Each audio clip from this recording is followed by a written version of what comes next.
maka dia rela berkorban untuk menebus dosa manusia, sehingga menyerahkan dirinya untuk disalib. Itu maksudnya. Bukannya itu pelanggaran, Bang? Yang disalib itu orang yang dikutuk Tuhan, kenapa jadi berubah sekarang jadi penebus dosa?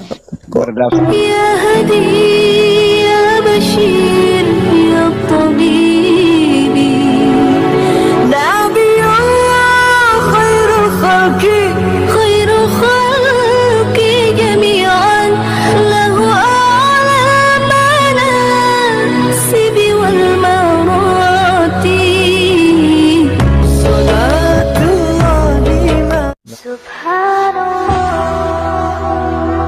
Bismillahirrahmanirrahim. Assalamualaikum warahmatullahi wabarakatuh. Kaum muslimin yang dirahmati Allah, semoga Allah senantiasa curahkan segala rahmat, segala nikmat yang berkepanjangan dan tiada kamu ujung dari dunia hingga akhirat, insyaallah. Dan Allah pun kumpulkan kita para kaum muslimin di bawah naungan Rasulullah beserta para nabi, beserta para orang-orang yang Allah kasih, Allah sayangi, Allah cinta, insyaallah, di bawah naungan Rasulullah kelak di mana tiada naungan selain daripada naungannya, insyaallah. Amin amin Allahumma amin.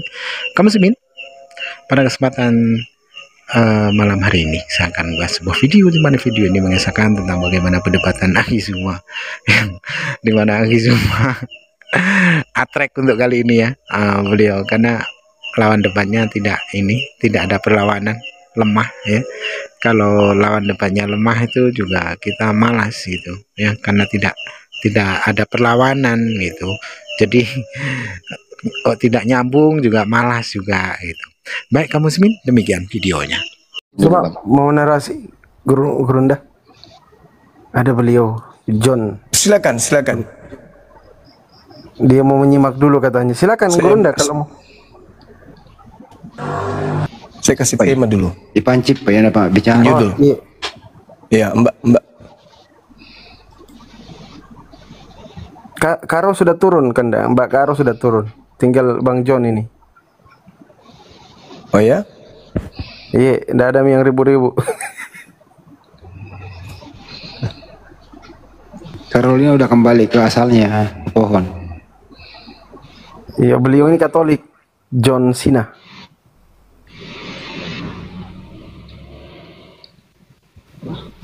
Menurut Bang John Cena, layak nggak Yesus itu dibunuh, Bang John?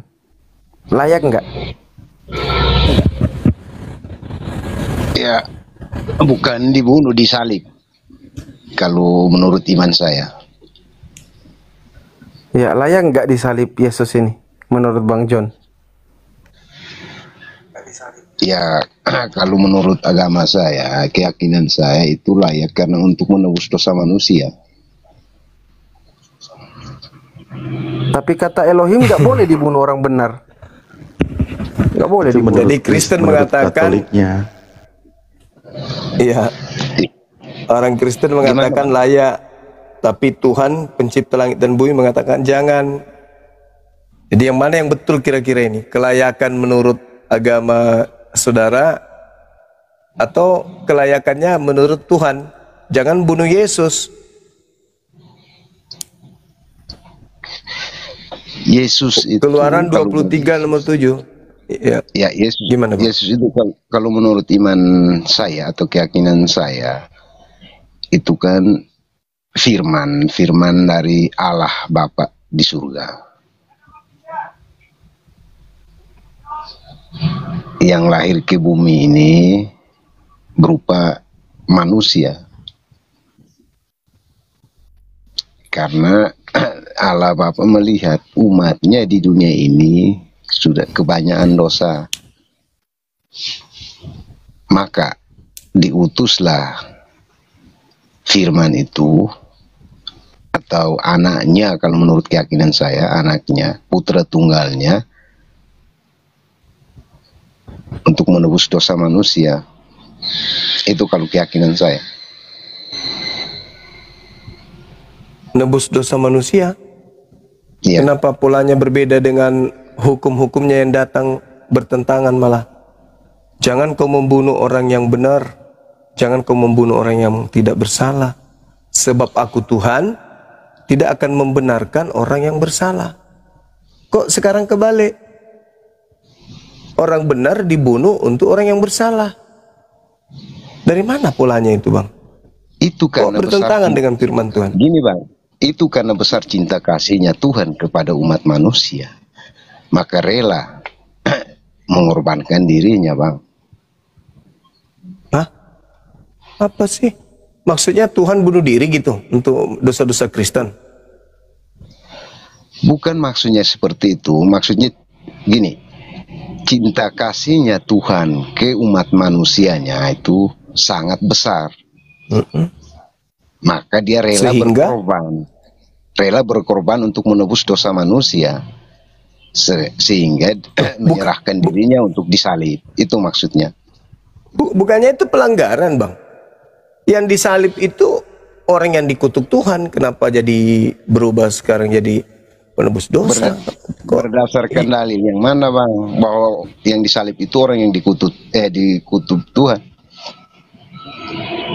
Paulus sendiri yang mengatakan itu. Kristus telah menebus Kristen. Nah, ini Paulus yang mau ditanya ini. Dari mana dia dapat ilmu itu? Kristus telah menebus Kristen dari kutuk hukum Taurat dengan jalan menjadi kutuk karena Kristen, sebab ada tertulis terkutuklah Yesus yang mati di atas tiang salib. Itu dalam Kok bisa? Kenapa bisa Yesus terkutuk? Dari mana ilmunya Yesus terkutuk? Mohon maaf Bang, saya kurang paham yang disampaikan Abang itu. Kalau boleh tahu itu dari Galatia mana 3 itu? nomor 13. Galatia 3 nomor 13. Iya. Ya, tapi mohon maaf Bang, saya posisinya bukan di rumah, jadi saya nggak bawa Bible-nya. Saya di jalan. Oh.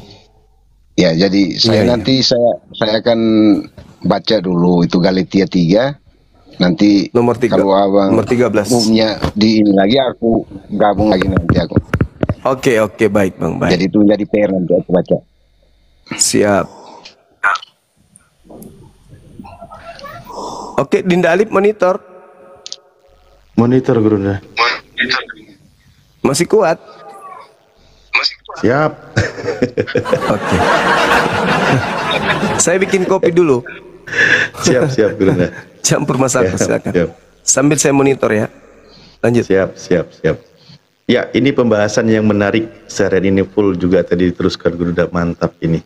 Bagaimana tadi dibahas di Ulangan 27, 25 itu yang menarik. Teman-teman Kristen malah banyak yang menyangkalnya.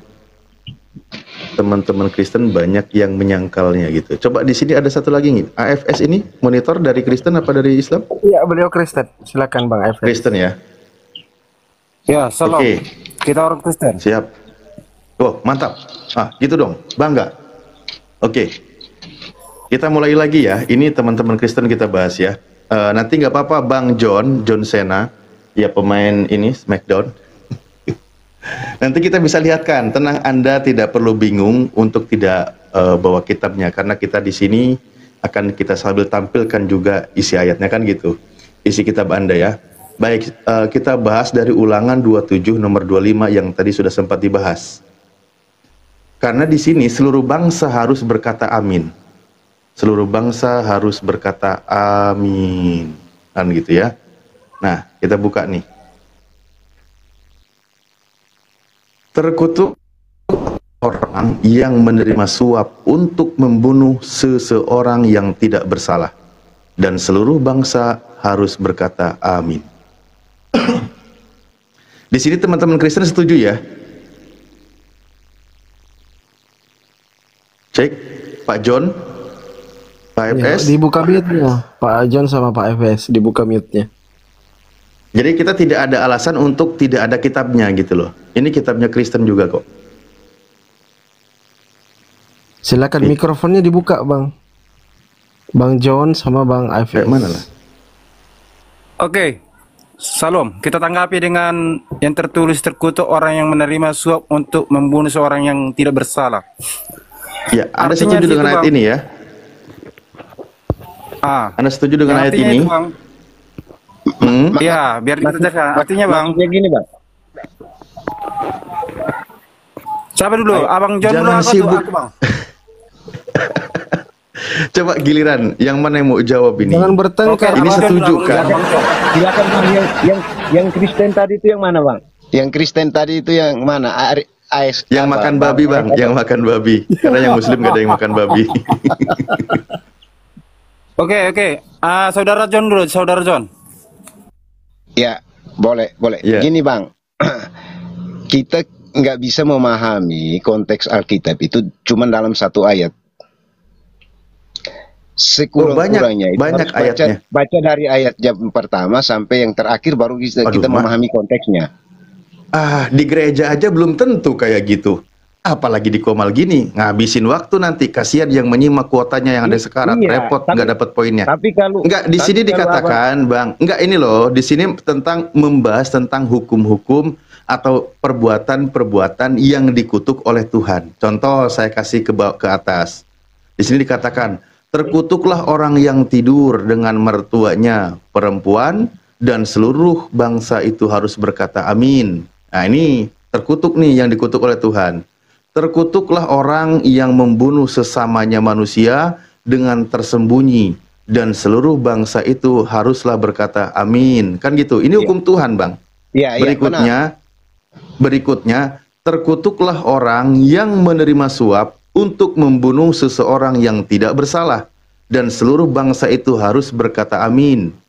Terkutuklah orang yang tidak menepati perkataan hukum Taurat ini dengan perbuatan dan seluruh bangsa itu harus berkata amin. Oke? Jelas ya? Oke. Ya, jelas. Baik, kembali kita di sini kembali. Terkutuklah orang yang menerima suap untuk membunuh seseorang yang tidak bersalah. Pertanyaan saya, Pak, yang terkutuk berdasarkan ayat ini merujuk kepada Yesus dan Yudas. Yang terkutuk itu Yesus atau Yudas, Pak? Nah, itu konteksnya beda. Kalau Yesus itu menebus. Dengar, Pak. Perlu mau dijelaskan. Biar bisa dipahami. Oke, Saudara John. Sebenarnya pertanyaannya tuh gampang aja. Judas. Iya. Nah, gitu dong. Judas? Ngapain ribet? Kan Yudas itu menerima suap. Ya gini Bang. Yudas menerima suap, hendak Yesus itu ditangkap dan dibunuh, sementara Yesus tidak bersalah. Kalau merujuk kepada firman Tuhan, dan orang-orang Kristen harus berkata amin, berdasarkan ayat ini, yang terkutuk itu adalah Yudas. Sepakat ya di sini ya? Iya, sepakat. Mantap. Pertanyaan saya, kenapa ketika masuk ke dalam iman Kristen menjadi Yesus namanya? Silakan dijawab. Bang, mana yang bernama Yudas itu apa?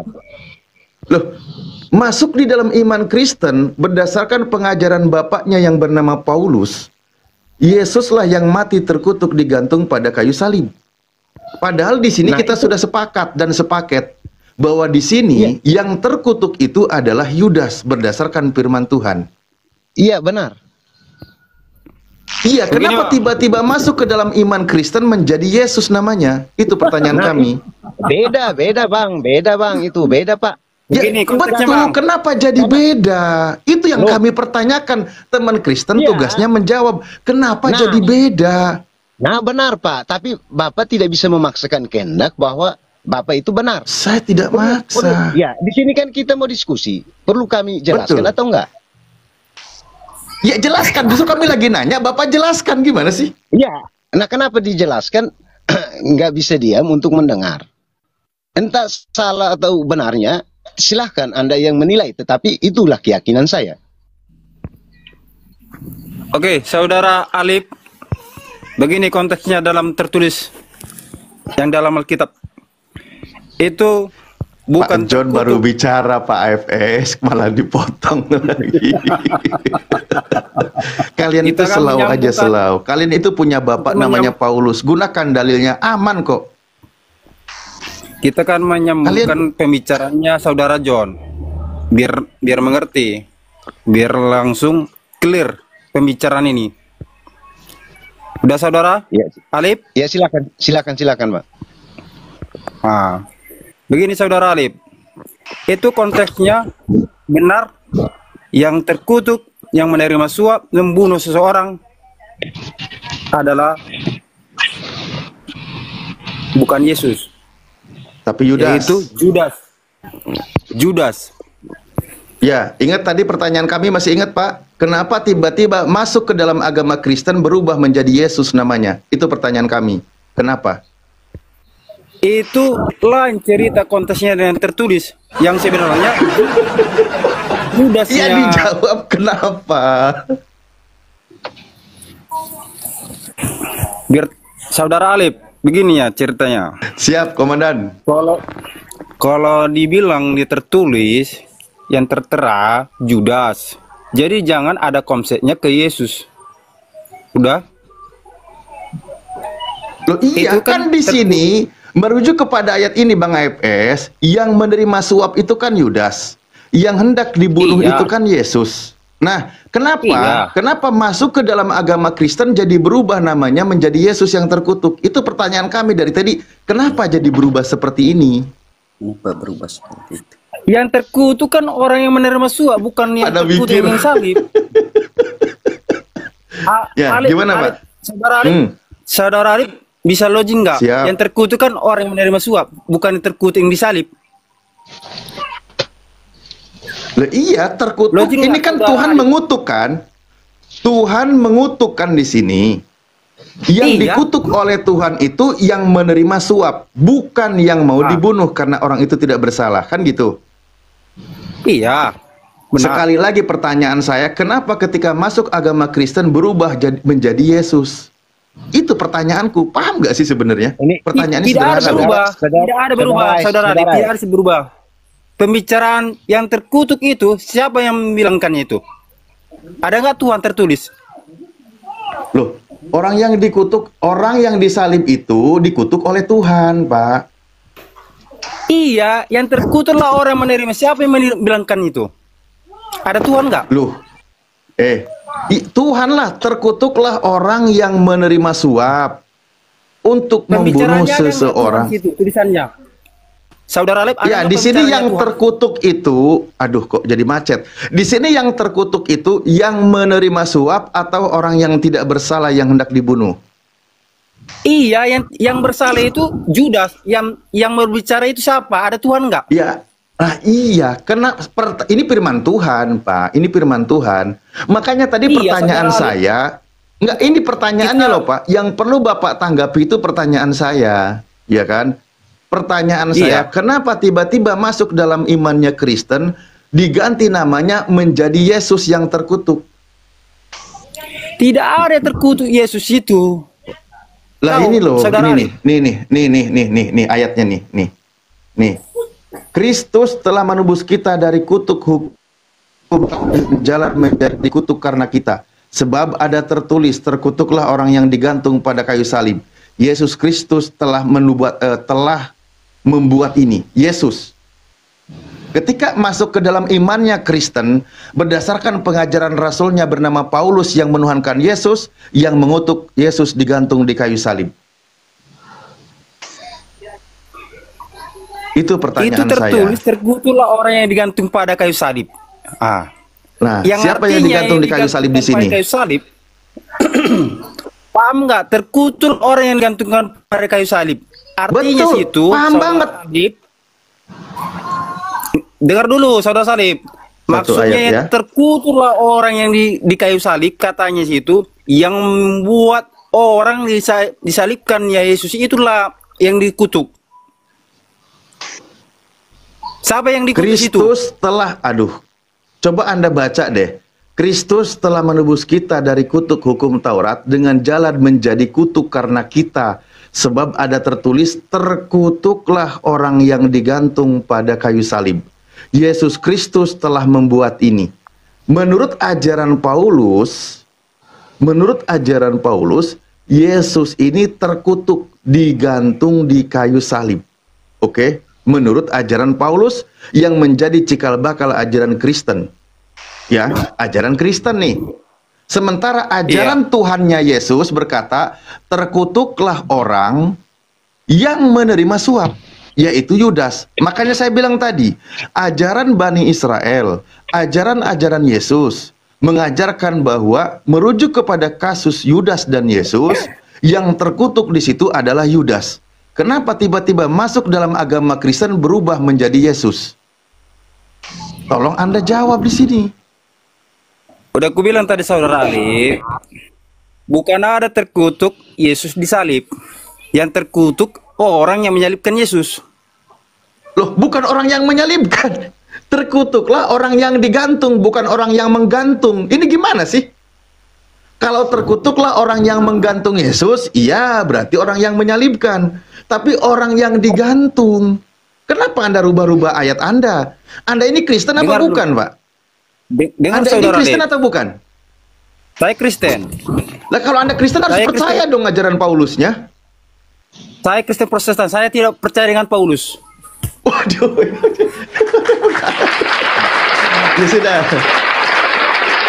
Ya, kalau begitu, kalau saya mengimani Alkitab saya. Dengar Alif. Siap. Dengan tertulis dalam Alkitab, saya tidak pernah mengenal Paulus.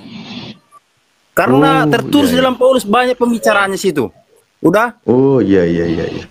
Siap. Berarti Anda bukan Kristen ya? Kenapa bilang gak orang Kristen? Saya Kristen Protestan. Lah Kristen itu kan pertama kali sebutan kepada Paulus ketika dia di Antioquia, Pak.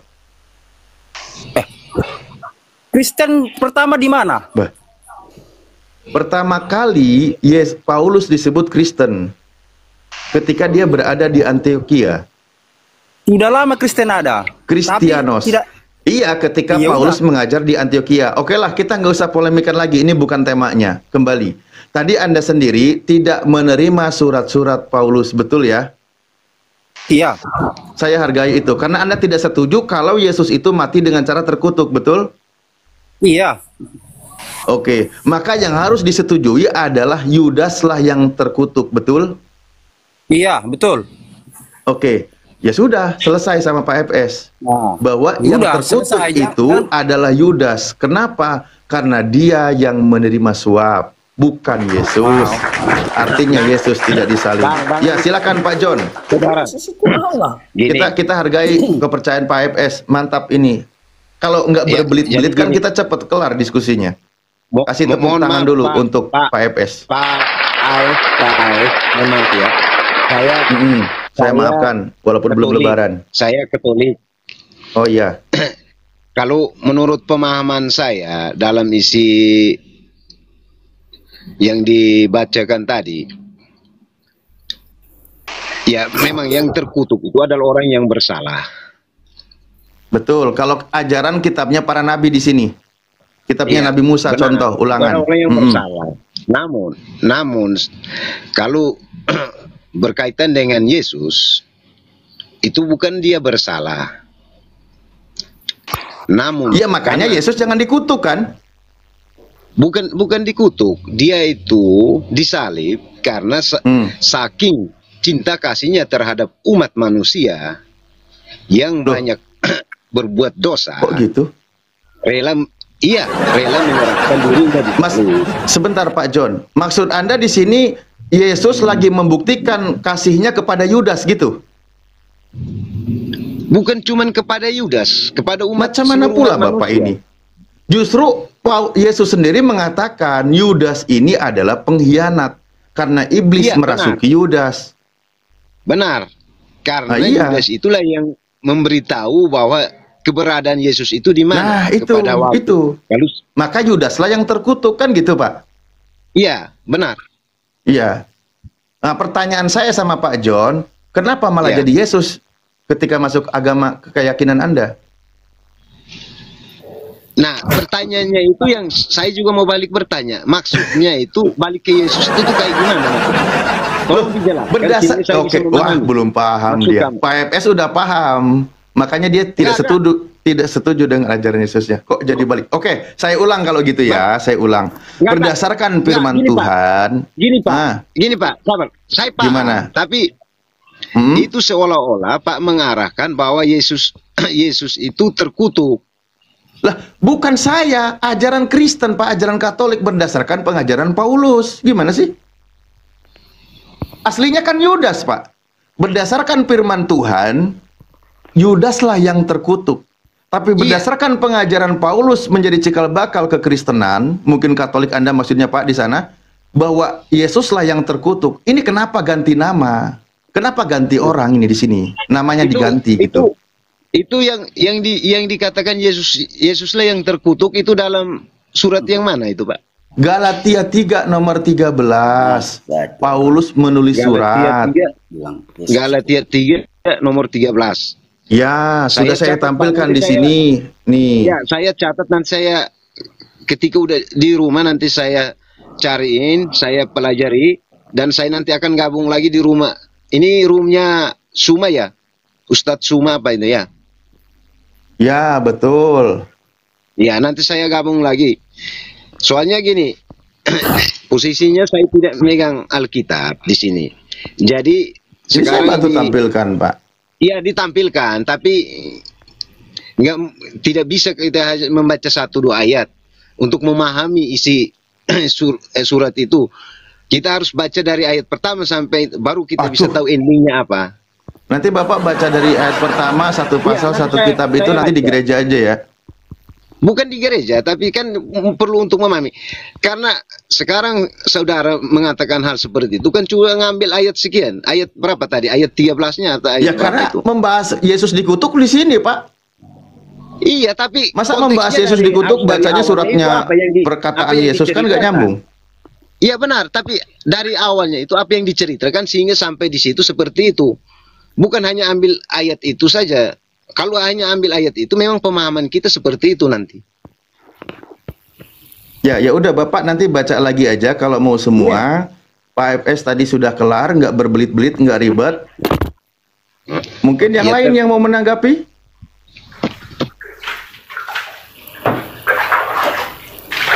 Ini Pak Roses, Stanislaus, aduh panjang.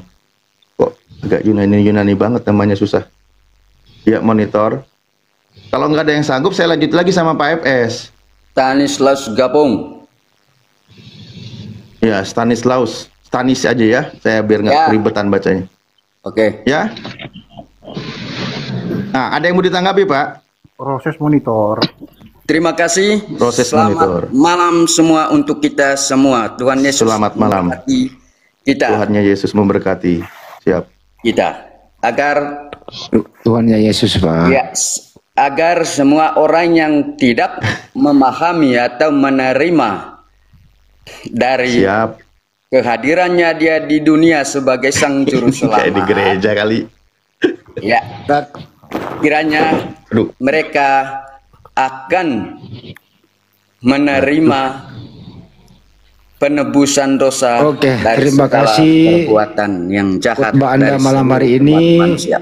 Semoga yang mendengarkan bisa mendengarkan. Saya waktu dan tempat kami saya tidak persilahkan lagi dari perdebatan karena tentang terhubung perdebatan ini tidak diperdebatkan. Oh ya. Saudara Andika, saudara Stanley, gak usah panjang-panjang kita berbicara. Saudara Stanis, kalau penebusan dosa gak usah panjang-panjang, nggak tahu orang itu agama Islam. Yang intinya ini aja, gak usah panjang-panjang. Gak usah panjang-panjang. Oke. Kembali ya, kembali. Di sini berdasarkan pengajarannya di dalam kitabnya orang-orang Yahudi, di dalam Ulangan 27 dibahas, kita ke bawah nanti di sini bahwa justru berdasarkan ayat ini dan merujuk kepada perjalanan Yesus, dan ada murid yang bernama Yudas, di mana Yudas itu adalah pengkhianat. Dia menerima suap untuk membocorkan keberadaan Yesus sehingga Yesus ditangkap dan seterusnya. Maka merujuk kepada ayat ini, yang terkutuk itu adalah Yudas. Teman-teman Kristen di sini pada sepakat, setuju semuanya ya? Sepakat. Makanya tadi saya bertanya, kenapa tiba-tiba masuk ke dalam agama Kristen berganti namanya menjadi Yesus? Nah, itulah yang belum ada jawaban. Itu salah pemahamannya kalau seperti itu.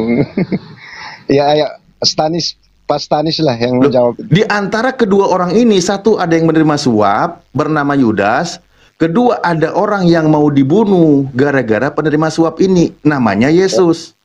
Nah, yang terkutuk di sini adalah Yudas, bukan Yesus. Makanya tadi yang saya tanya, kenapa tiba-tiba masuk ke dalam agama Kristen berubah namanya menjadi Yesus? Nggak benar itu, framing yang nggak benar. Itu nggak. Framing yang benar gimana, Pak? Framing yang benar? Enggak, jangan samakan Yudas dengan Yesus. Itu enggak. Saya tidak samakan. Loh, kok jadi dibilang menyamakan? Enggak, kan sekarang bilang yang pengkhianat Yudas. Kok betul. Justru membedakan. Yang dikutuk Yesus. Nah, itu salah. Jadi Anda setuju yang dikutuk itu Yudas? Iya, yang dikutuk harus Yudas.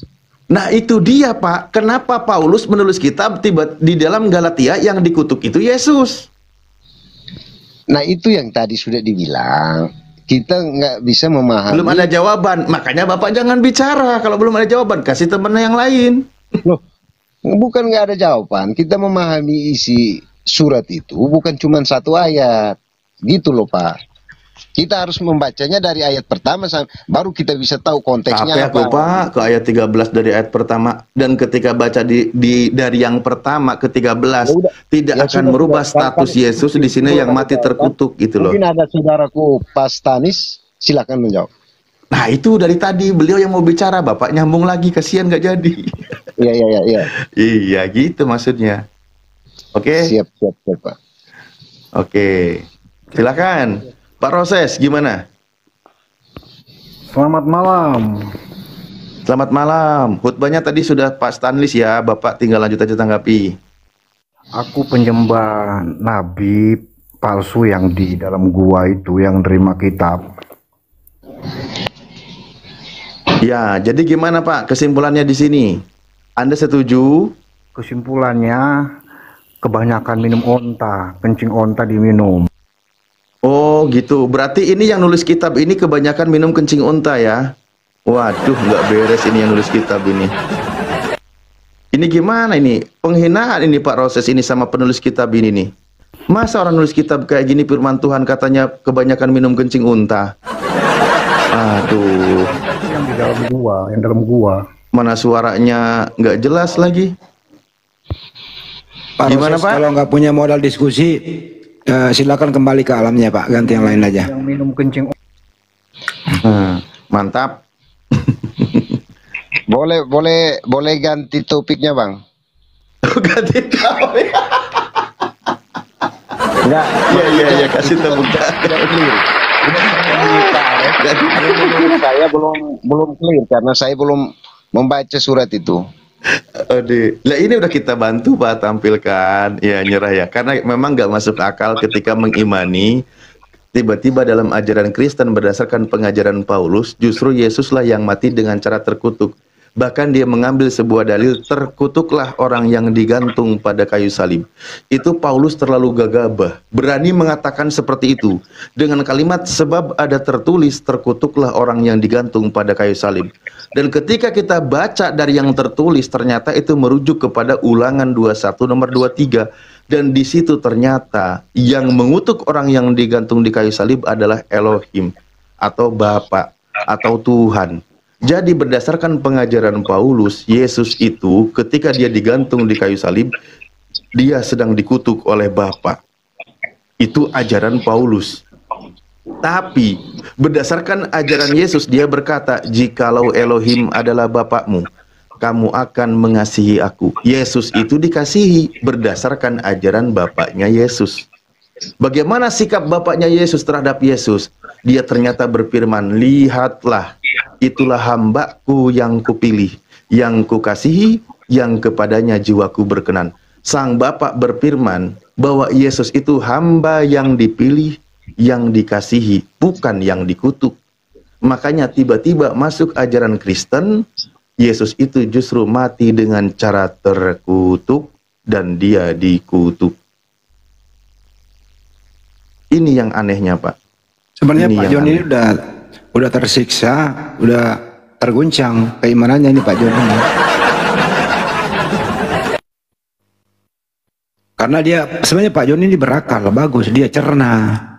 Cuman karena iman dulunya masih berat, Ustaz.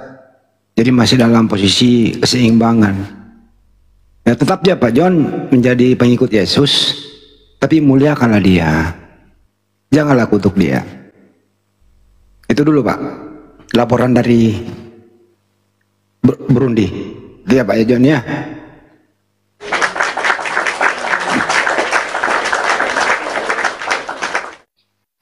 Gara-gara Ustadz Pak John tersiksa, terguncang gitu, lo mikir deh. Iya. Pak Stanis ini gimana ya Pak Stanis? Coba dia, dia kepanjangan, dia omelin sama AFS. Pak Stanis openingnya sudah Pak, silakan tanggapi Pak.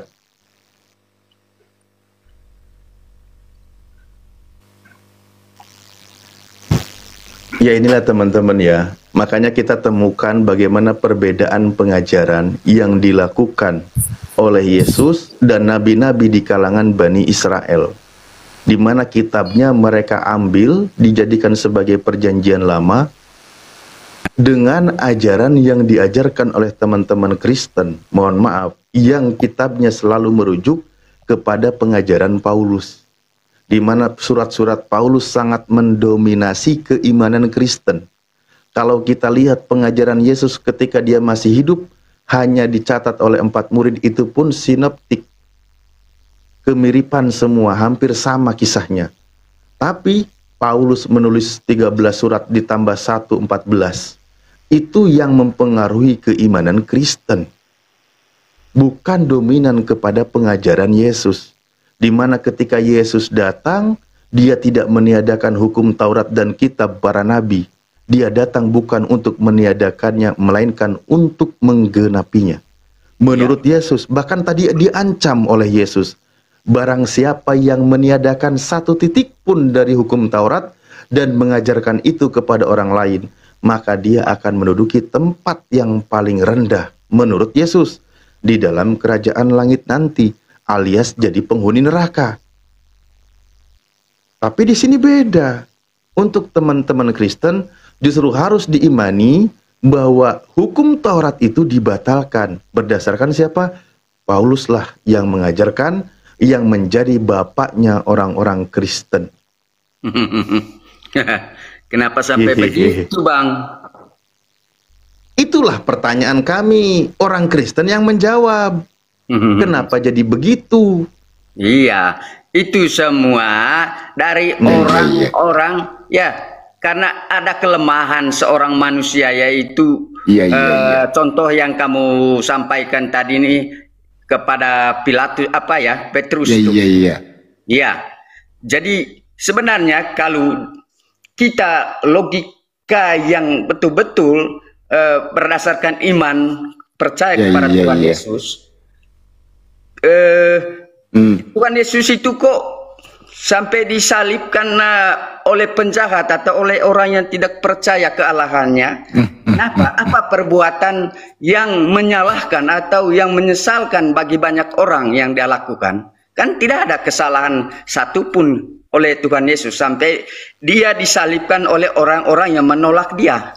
Ya makanya jangan disalib, makanya jangan dikutuk karena dia tidak bersalah. Itu pertanyaan saya. Sebenarnya kalau mereka tidak disalibkan dulu, kira-kira peristiwa selanjutnya, mulai dari kelahiran sampai umur berapapun Tuhan Yesus di dunia ini, kita mau mengetahui sejarah yang sebenarnya tentang mulai dari firman, bersama-sama dengan firman, dan firman itu adalah Allah, dan Allah itu datang ke dunia menjadi Yesus Kristus. Bunyi dulu benar belakangan ini. Ini orang harus ditanya, kasih pilihan ganda nih Tan. Ya monggo Bang Andi, ini kayaknya karena yang disalib, karena ada yang disalib itu ada 3 orang itu. Di sisi tengahnya Yesus, di sisi kiri kanan adalah kedua-duanya itu penjahat. Sedangkan Yudas itu dia terkutuk yang disalib itu di pohon. Bang, udah Bang, jangan Pak. Yang disalib itu orang berdosa atau tidak berdosa, Bang? Jelasnya di sisi kiri dan sisi kanan itu. Kalau Yesus, Bang? kalau Yesus sebenarnya dia memang Allah yang maha kuasa. Enggak ditanya itu. Yesus itu berdosa atau tidak? Dia tidak berdosa. Boleh nggak membunuh orang yang tidak berdosa? Tidak bisa lah. Tidak bisa. Iya. Ya udah, selesai. Nggak usah dipanjangin, Pak. Berarti bukan Yesus yang disalib karena dia tidak berdosa. Tapi ini kalau pakai akal nggak pakai iman pada nyambung jawabnya. Dengar. Kok bersama Bunda Maria? Demikian juga serdadu-serdadu yang iblis dulu karena diperintah oleh Herodes itu. Jadi mengiringi Yesus itu ke tempat Golgota yang disaksikan. Bukan itu yang ditanya, Pak. Yesus ini anaknya Maria ini punya salah apa kagak? Enggak ada salah. Tidak ada Tuhan salah. Yesus itu enggak ada salah. Boleh nggak membunuh menyalib orang yang tidak bersalah? Tidak bisa. Tidak bisa. Terus siapa yang disalib? Yang disalib itu memang Yesus itu sendiri. Yesus itu katanya nggak boleh. Dengar. Ya. Paham dulu, dengar. Mati oleh orang yang kehadirannya dia di dunia karena mereka mengatakan kok Allah jadi manusia. Bukan itu yang ditanya. Bukan itu masalahnya. Iya, tidak. Ini kan semuanya dari proses-proses itu sampai Yesus itu disalibkan oleh Pak mereka Pendeta yang menolak yang Yesus. terhormat, yang saya hormati dan saya muliakan. Apakah boleh menyalib dan membunuh Yesus yang tidak bersalah? Boleh atau tidak? Seharusnya tidak dong. Tidak boleh. Terus yang mati di tiang salib siapa? Oleh mereka yang tidak percaya ke bicaranya tidak Yesus terjawab, sebagai Pak Allah. Pendeta. Ini bahasa Indonesia loh, Pak Pendeta. Saya ulang lagi, Pak Pendeta ya, mundur selangkah. Boleh nggak membunuh anaknya Maria yang namanya Yesus yang tidak bersalah ini? Boleh atau tidak? Bukan Maria. Ya, Maria. Itu versi ajarannya sudah berbeda. Itu bukanlah Kristen atau bukan Katolik. Ya, saya ulang lagi. Boleh nggak membunuh anaknya Bunda Maria yang namanya Yesus yang tidak bersalah ini? A boleh, B tidak boleh. Macet.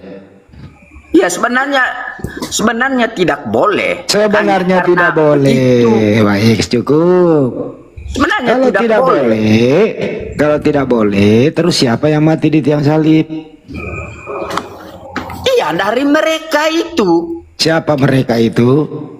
Orang yang tidak percaya kealahannya Tuhan Yesus ketika Yesus itu banyak mujizat. Bang, ini kunci dongkrak saya hilang nih, susah-susah nyarinya. Menurut Abang, yang mati di tiang salib itu anaknya Bunda Maria atau bukan?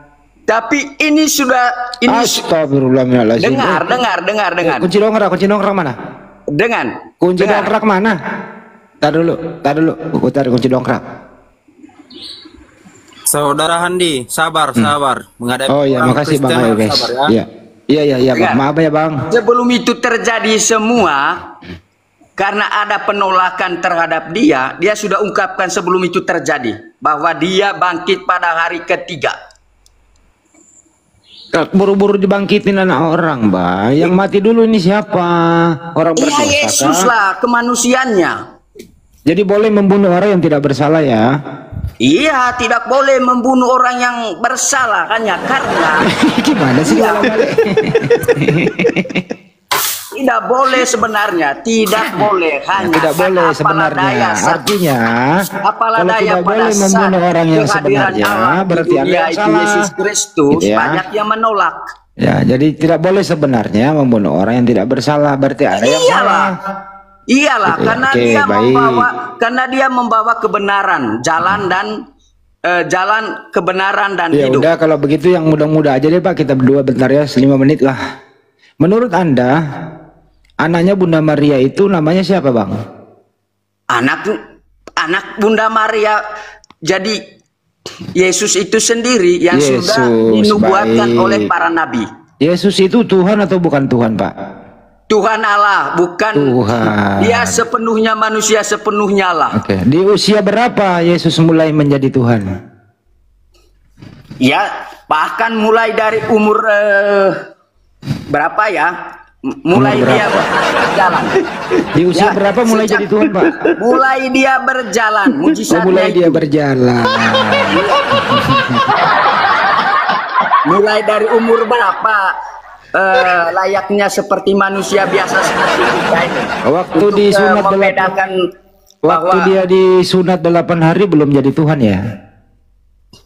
Ya, sunat itu kan sebenarnya sunat itu saya nggak bahas sunatnya. Karena memang hukum zaman manusia dulu itu ya disunat menurut adat Yahudi atau bukan seperti itu yang apa ajaran sekarang itu. Waktu umur 8 hari Yesus sudah jadi Tuhan apa belum jadi Tuhan?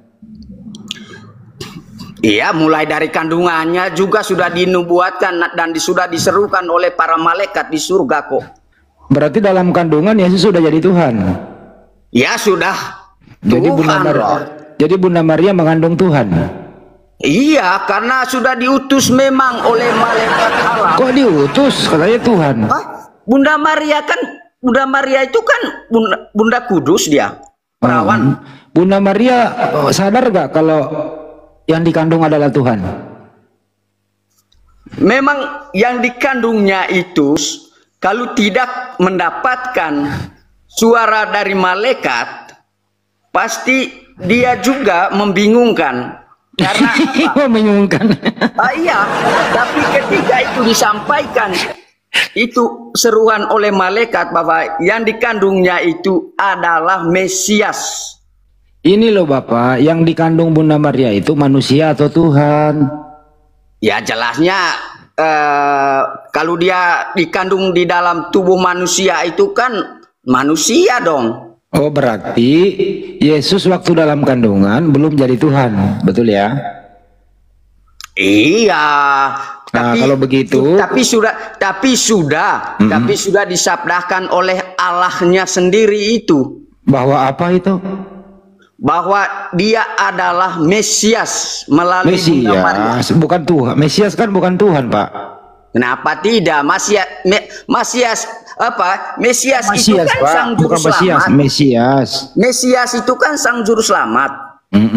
Mesias itu Tuhan atau bukan? Iya, sudah jelaslah Tuhan Allah itu kok yang datang menyelamatkan manusia atau mengampuni manusia. Berarti Bunda Maria mengandung Tuhan gitu ya? Iya. Oke. Jadi anaknya Maria Tuhan. Sudah jelas lah. Nah, Tuhannya Maria siapa? Tuhannya Maria, ya Tuhan Allah Yesus Kristus. Oh, Tuhannya Maria, anaknya Maria. Iya. Mana lebih tua Maria daripada Yesus, Pak? Begini. Ya begini. Yang pertama, yang dengar.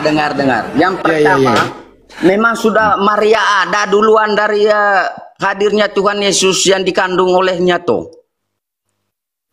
Karena satu-satunya orang kudus yang dipercaya oleh Allah yang tidak dilihat oleh manusia itu pada Bunda Maria. Jadi menurut kesimpulan Bapak, mana lebih tua Maria daripada Yesus? Kalau di sisi kemanusiaannya lahir melalui Bunda Maria, memang yang tua Bunda Maria lah. Mana dilahirkan oleh orang yang kecil, bukan seperti nabi-nabi yang lain itu. Berarti lebih tua Bunda Maria daripada Tuhanmu. Bagaimana? Lebih tua Bunda Maria daripada Tuhan. Iya, tapi kalau dalam hal kealahannya Tuhan Yesus lah. Karena dia baru nampak di dunia karena sudah banyaknya manusia yang berdosa Berarti lebih tua. Jadi lebih tua Yesus daripada Maria gitu. Iya, waktu kealahannya dia yang belum nampak di dunia.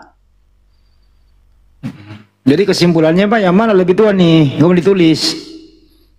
Kalau duluan manusia di dunia ini, yang lebih tua ya, mulai dari Adam dan Hawa sampai kita-kita ini, termasuk mereka-mereka yang tidak percaya kealahannya Tuhan Yesus.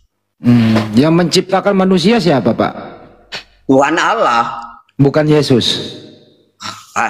Yesus itu nama sebutannya dia di dunia. Nama Yesus saja itu bukan dinamai oleh manusia yang ada di dunia, tapi dinamai oleh para malaikat dari surga. Terus nama asli Yesus siapa, Pak? Tuhan Yesus Kristus. Oke. Yang menciptakan alam semesta itu ya? Ya. Selagi dia masih belum nampak di dunia, masih Allah. Allah itu universal yang tidak bisa dilihat oleh manusia. Nah, untuk bisa melihat Allah itu sendiri sebagai Bapa itu di surga, di dalam dirinya dia, karena dia menjelma menjadi manusia, inkarnasi. Sebelum menjadi manusia namanya siapa, Pak? Allah. Bahkan mulai dari firman. Kok banyak banget, Pak? Firman, ada Allah, ada firman. Yang mana yang benar, Pak? Dengar. Ya, coba saya pada dengar, mulanya firman. Firman itu bersama-sama dengan Allah. Dan firman itu adalah Allah. Firman Allah itu siapa, Pak? Firman itu siapa? Dan bumi serta isinya. Firman itu siapa, Pak? Firman itu? Yesus. Oh, Yesus hanya firman, bukan orang. Loh, disebut orang oleh orang yang tidak percaya itu bilang orang. Bapak sehat ya, Pak ya? Karena begini, banyak mujizat yang dia lakukan. Itu kan pekerjaan mulia yang tidak ada pada manusia yang berkodrat lemah seperti kita manusia. Mau diseriusin, nggak nyambung, nggak enak. Gimana nih? Kan dia mau diseriusin gimana gitu? Kita izin dulu saudara Handi ya. Udah malam ini ya. Iya Bang, maaf ya Bang Epis ya. Oke, izinlah turun ya. Iya, makasih ya Bang ya. Ya Bang, ya Bang. Coba kan dia saya kok jadi nggak enak badan saya ini. Mau diseriusin pakai data, kagak nyambung. Mau pakai logika, mana ya? Hantam dari mana ya? Coba kan gitu. Bagaimana? Coba cukup atau cukup Pak, sangat jelas sekali Pak, sangat jelas penjelasannya Pak. Oke, terima kasih. Makasih, Tuhan Allah Pak. Yesus Kristus menyertai kita. Amin. Sedikit Pak Stansilius. Jadi Tuhan Bapak itu pernah jadi bayi ya Pak ya? Halo? Pak Stanis. Halo. Ya, halo. Jadi Tuhan Bapak pernah jadi bayi ya? Iya. Oh, jadi Tuhannya Pak Stanis ini bayi teman-teman ya? Betul ya? Iya, mulai dari proses jadi bayi sampai dia di umur 33. Karena batas di umur 33 ya, kalau dilihat dari sejarah yang sebenarnya Tuhan Yesus hadir di dunia, batas sampai di situ dia. Sebenarnya kalau tidak disalibkan tadi itu bersama-sama dengan saya, iman saya dengan dengan seluruh umat manusia di dunia, kalau kira-kira bagaimana jalan ceritanya pada selanjutnya tentang perbuatan mulianya di dunia. Bagaimana kalau saat itu dulu tidak jangan panjang-panjang Pak, orang-orang yang tidak bersalah itu. Jangan panjang-panjang Pak. Jadi kalau Tuhan Bapak itu bayi, waktu bayi itu apa maha kuasanya dia Pak? Apa kekuasaannya dia, bayi yang Tuhan itu? Manfaatnya bukan manfaatnya, kekuasaannya kah? Iya, kuasanya bayi itu apa Pak? Oh iya, jadi saat lagi bayi memang tidak bisa berdaya apa-apalah, masih bayi. Jadi dia bayi Tuhan atau Tuhan bayi? Jadi dengar ya, itu kalau kita mau bicarakan tentang bayi itu, logika kita ya belum berdaya apa-apa kok. Hah? Belum berdaya apa-apa. Jadi bukan Tuhan dong kalau kayak gitu. Itu kalau kita mau logikakan ke sama pada kita manusia yang berkodrat lemah atau berkodrat manusia melulu yang tidak punya kuasa seperti Tuhan Allah Yesus Kristus itu. Jadi logikanya itu kalau Tuhan itu bayi itu masuk akal nggak, Pak? Iya. Masuk akal lah, Bang. Soalnya masuk akal karena dia melalui proses kan lah. Tuhan Yesus jadi bayi kan bukan hasil dari persetubuhan. Tuhan Yesus itu lahir, dia itu diutus dari Allah. Iya. Dia itu tidak sama dengan kita karena kita itu terlahir dari hasil persetubuhan manusia. Tuhan Yesus lahir hasil dari diutus Allah. Betul. Untuk menebus dosa manusia. Oke, waktu dia bayi itu yang sudah Tuhan itu apa maha kuasanya dia? Kalau waktu bayi dia belum bisa berkuasa, cuman dia kan berkuasa. Pas sudah dia anak-anak, manusia sebagian melihat kayak apanya dia bisa menyembuhkan orang, bisa semua orang buta melihat, orang tuli mendengar, penyakit kusta sembuh. Kalau mau tahu lebih jelas lagi tonton aja filmnya. Ya, adakah nabi-nabi yang lain itu melakukan seperti yang dilakukan oleh Tuhan Yesus? Tidak ada. Sebentar. Kita lagi berbicara bayi ini. Kalau bayi itu tuh, jadi pertanyaan itu yang betul itu bayi Tuhan apa Tuhan bayi sebenarnya? Pertanyaan sampean itu pertanyaan tolol. Karena apa? Coba anak sampean bayi. Sampean tahu nggak anak sampean ini setelah dari bayi, anak pun ini besok jadi anak orang sukses atau anak pintar? Tahu nggak? Taunya setelah dia mulai beranjak dari anak-anak sampai baru kelihatan anak ini gimana. Saya mengutip dari apa yang dijawab Pak Stanilius, termasuk Anda, Mbak Erik ya. Iya. Tadi mengatakan Yesus yang bayi itu sudah Tuhan. Apa maha kuasanya bayi itu? Kan gitu. Oh berkuasa ini. Yang lebih tepat itu bayi Tuhan atau Tuhan bayi? Tinggal dijawab saja. Itu enggak pertanyaan. Itu kan dia tuh udah dibilangin, dia tuh lahir ke dunia ini diutus Tuhan, bukan hasil persetubuhan. Iya, diutus. Kalau sampai lahir ke dunia ini hasil persetubuhan orang tua sampean. Jadi Tuhan diutus Tuhan begitu. Dia tuh Mesias, utus Allah. Boleh seperti itu. Soalnya di zaman terjadi itu perbuatan dosa. Mau ribut sama mereka nih. Ribut jadinya nih. Enggak ribut, kita menerangkan apa yang memang benar terjadi. Betul, benar itu Bu.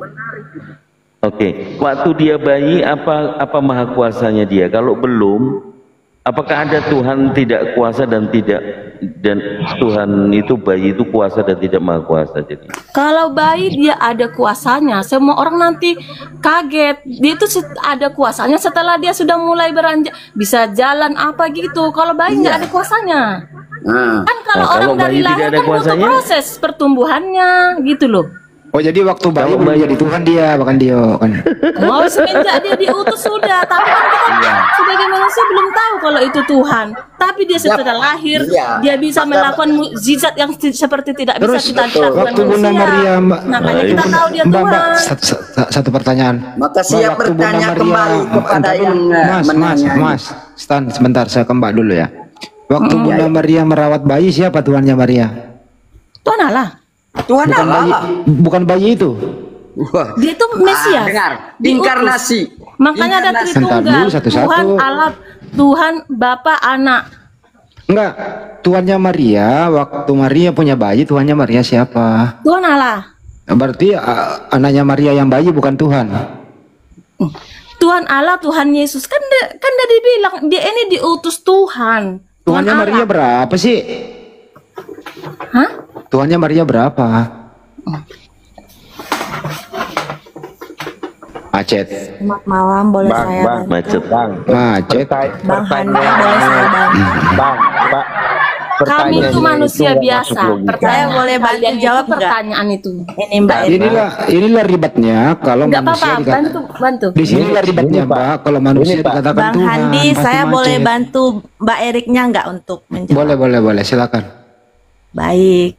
Tadi pertanyaannya tentang apa ya? Boleh diulang dulu. Katanya Bunda Maria itu melahirkan Tuhan, jadi bayi itu adalah Tuhan. Oke, saya bantu jawab ya, Bang Handi. Begini, menurut pengetahuan saya, orang Kristen yang dikandung dari Bunda Maria itu adalah utusan Allah. Kenapa Kalau Allah ini baru benar mengutus? nih. Mengapa Allah mengutus bayi yang dikandung sama Bunda Maria supaya orang-orang di dunia ini mengakui firman-Nya? Melalui utusan itulah Allah menurunkan supaya mengakui firman Tuhan itu bisa dijalankan sama umat manusia yang ada di dunia ini. Sepengetahuan Jadi saya, menurut orang Kristen. menurut ibu yang dikandung Maria bukan Tuhan tapi utusan Tuhan. Iya, dia utusan Bapa Oke, di cukup. surga. Karena Anda Bapa yang di luruskan surga lah itu teman tidak Anda terlihat. sendiri. Silakan diluruskan teman-teman Anda di sini. Silakan, Mbak. Apanya yang mau diluruskan ini? Mereka yang dikandung Maria itu Tuhan. Ya, yang sepengetahuan saya itu utusan dari Bapa di sorga, karena Bapa sorga itu tidak bisa kita lihat. Jadi dia diutus untuk mengakui firman-Nya di bumi ini. Jadi diutuslah yang dikandung dari Bunda Maria. Ya apapun itu kalau sudah utusan berarti bukan Tuhan, ada yang utus dia. Ya benar. Itu intinya kan, Bu. Dipersingkat aja. Kalau Yesus utusan berarti ada yang utus, Ya kan sudah. gitu. Ya sudah. Yang Lalu Tuhan, apa yang lagi? Tuhan adalah yang mengutus dia, kan gitu. Iya benar. Lalu apa Oke. lagi, Bang Andi? Gimana Bu Erik? Udah jelas? Iya, memang jelas. Demikian tadi kaum muslimin yang dimana perdebatan itu berlangsung dan ya akhirnya diteruskan oleh para hamba Allah yang lain. Karena apa? Memang tidak ada perlawanan. Kalau kita sudah debat, tidak ada perlawanan itu juga bingung kita ya. Tidak dapat maksimal kita memberikan apa? Memberikan hujah, bernarasi itu kita jadi rasanya itu cuman ya segan gitu ya. Nanti kalau mereka lembut, terlalu lembutnya tapi lembut apa lemah, kita mengeras nanti framingnya lain ya, jadi fitnahan. Mereka menganggap bahasanya wah begitulah Islam, begitulah pokoknya begini. Lebih baik diam, lebih baik mengalah ya, diserahkan sama yang lain karena karakter orang itu kan berbeda-beda. Jadi ketika menguraikan hujah itu kita memang harus diletakkan ya pada siapa kita berhujah, pada siapa lawan debat kita, siapa lawan diskusi kita gitu. Jadi biar ada kesinambungan, ada kalanya kita mesti tegas, ada kalanya kita mesti lembut. Namun itu tadi kita kalaupun tegas itu bukan kita marah ataupun kita tidak sopan, bukan, tapi karena memang memberikan narasi-narasi itu harus tajam supaya orang pun dapat dapat sampai gitu ya. Jadi narasi kita itu dapat sampai sama lawan debat. Itu pun kadang ya sudah kita detailkan ketika kita berhujah, itu pun mereka terkadang tetap gagal paham gitu. Maka ya itu tadi kita mesti tengok lawan debat kita. Kalau lawan debat kita santun ya kita santun ya, apalagi lawan debat kita pintar itu wah semangat. Kalau lawan debat kita pintar itu semangat. Kenapa? Karena jadi perang ayat itu pasti akan terjadi. Tapi kalau hanya berpusing-pusing tidak jelas hujahnya ya, bolak-balik lagi ke situ macam si Edis itu kalau debat kan ke situ-situ aja dia tidak mau mengembangkan narasi. Karena apa? Dia takut dihajar balik gitu. Karena kalau dihajar balik dia pasti akan kelamaan dan dia pasti akan kalah. Karena apa? Dia tahu bahasanya isi kitabnya itu tidak betul, isi kitabnya itu tidak benar, banyak kontradiksi di dalamnya dan banyak perkataan-perkataan manusia yang dimana di dalam perkataannya itu tidak masuk di akal gitu ya. Jadi dia mencoba untuk menghindarinya gitu. Itulah sifat si Edis ya. Nah, dan Kristen-Kristen bukan hanya Edis saja, bahkan Kristen-Kristen yang lain juga begitu gitu ya. Tidak berani mereka menguraikan isi kitabnya. Karena apa? Mereka tahu bahasanya isi kitabnya itu tidak masuk di akal, tidak logik, tidak dapat diterima nalar sehat gitu.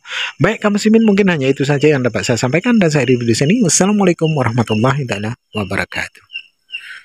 Ya Hadi ya Bashir ya Tabib